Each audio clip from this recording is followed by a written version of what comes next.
We are living at an historic moment.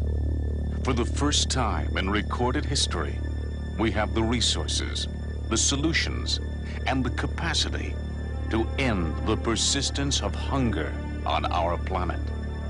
Not just to work on the problem, not just to relieve suffering, but to actually end hunger once and for all. For most of civilization's existence, the end of hunger was only for dreamers. Almost everyone saw hunger and starvation as inevitable. Most thought, too many people, not enough food. Although some few remain behind the times, today it is no longer possible to make a sound argument that the world cannot feed itself. Enough food is currently grown to meet the needs of every child, woman, and man. In fact, we are producing enough food to feed the projected world population of the year 2000 and beyond. And new technologies promise even greater production. Yet hunger persists on a devastating scale. Every day, hunger takes the lives of 35,000 people. 24 every minute. Most are children. More people have died as a result of hunger in the past 3 years alone than were killed in World Wars I and II combined. Despite all of our sincere efforts to help the hungry, the truth is that we are ineffective at ending hunger because much of our thinking about the issue of hunger is limited and inaccurate. For most of us, when we hear the word hunger, we picture the famine victims we have all seen on the evening news. Yet famine is only the tip of the iceberg, accounting for only 10% of hunger's daily death toll. The remaining 90%, almost all of the deaths caused by hunger, result from chronic, persistent hunger. While famines usually command our attention, chronic, persistent hunger rarely does. It is a silent holocaust. Chronically hungry people often appear simply to be poor. They look like they will survive, but daily tens of thousands do not.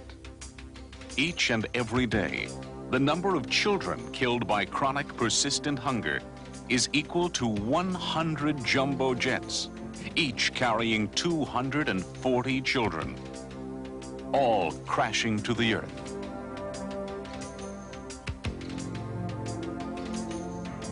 But these jet crashes never make the headlines. Somehow, despite our vast worldwide communications network, this unparalleled disaster happens out of sight and out of mind. Given the enormous scope of this human tragedy, having an accurate understanding of the nature of this problem is truly a matter of life and death. Particularly important is a clear understanding of the distinction between famine and chronic, persistent hunger.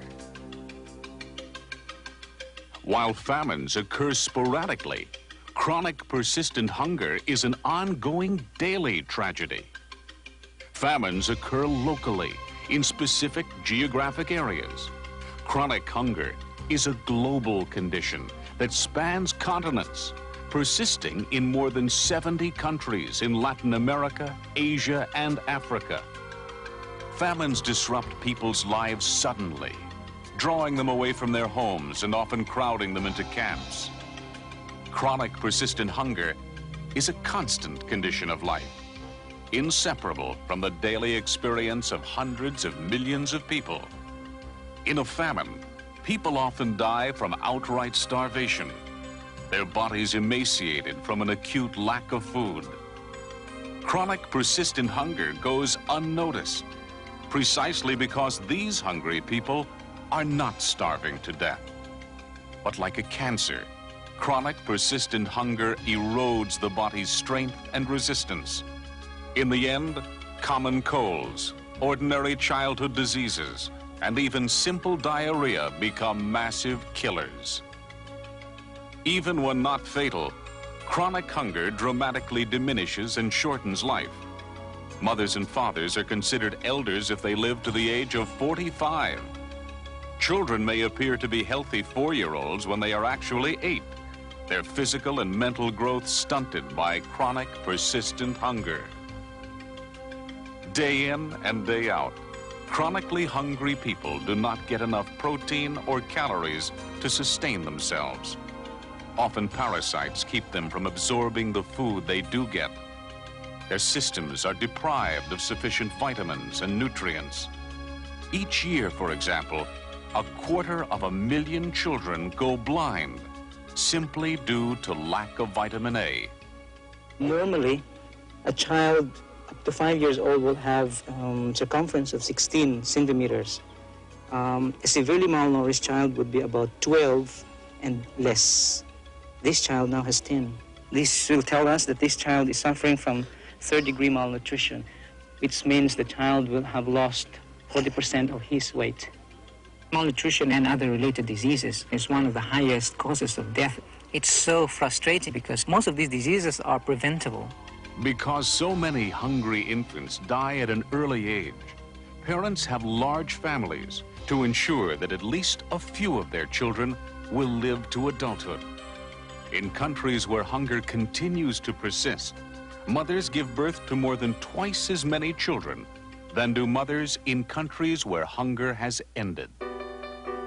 Because the circumstances which cause death by chronic persistent hunger are distinct from those which cause death by famine, the effective solution to each is completely different. To combat famine, we provide emergency food and relief. While famines remain a real threat, the world community is becoming more effective at meeting these emergencies. Today, when a famine strikes, the world responds. In 1988, the international community mobilized successfully to avert a famine in Ethiopia. Now, famines can be anticipated, dealt with rapidly, and even prevented. Yet a similar global effort to end chronic persistent hunger has not been launched. At least 500 million people face hunger every day, not because of a drought, flood, or other emergency, but because they do not have the resources to buy or grow the food they need. No matter how hard they work, chronically hungry people do not have the chance to be productive. To state it simply, they do not have the opportunity to bring their own hunger to an end. But without opportunity, hungry people cannot end their hunger. To provide that opportunity, people must have access to education, to health, to pure water and effective sanitation, to protective vaccination, to family planning services. Opportunity means access to land, to seeds, to agricultural tools. Opportunity can be provided by agricultural research and by the knowledge acquired through extension services of improved farming techniques and irrigation methods. Opportunity will be created by essential rural infrastructure, by roads, by transport, by storage and processing facilities. Opportunity requires credit for the purchase of land, for the improvement of irrigation, for the acquisition of equipment, of livestock, of poultry. With opportunity, full, free, and open opportunity, hungry people can generate the resources they need to feed themselves and their families, and to bring their own hunger to an end. When hungry people are given a chance, hunger will be ended, and the needless deaths of 35,000 people every day will be prevented. For the first time in world history, the end of hunger is possible. By acting now, we can turn this possibility into a reality.